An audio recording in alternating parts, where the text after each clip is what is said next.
সোমবার রাত 12টা থেকেই মাইলেজ সহ বিভিন্ন দাবিতে কর্মবিরতিতে যায় রেলের চালক, পরিচালক ও টিটিইরা। এতে সারা দেশে বন্ধ হয়ে যায় ট্রেন চলাচল।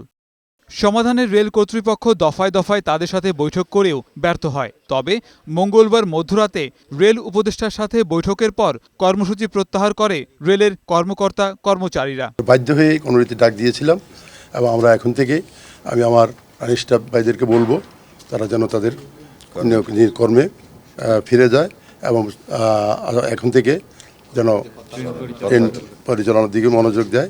রেলের যারা ওনারা যে বিদ্যমান যে সুবিধা দিয়ে আছে সেগুলো সব বহাল থাকবে।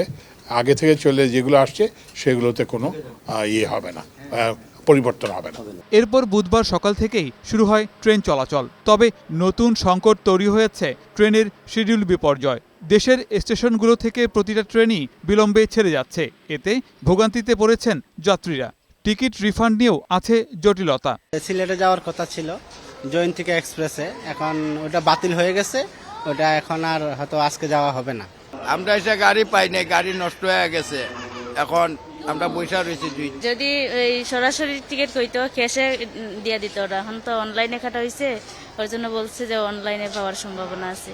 কর্তৃপক্ষ বলছে শিডিউল ঠিক হতে আরও কয়েকদিন সময় লাগবে।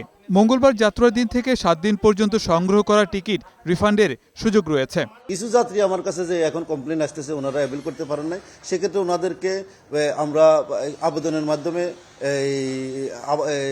রিফান্ডের ব্যবস্থা করা যায় কিনা সেটা দেখতেছি। ট্রেন চালু হয় বন্ধ হয়েছে রেল যাত্রীদের জন্য সাময়িক সময়ের জন্য চালু হওয়া বিআরটিসির বাস সার্ভিস। গোলাম মোর্শেদ, বৈশাখী সংবাদ, ঢাকা।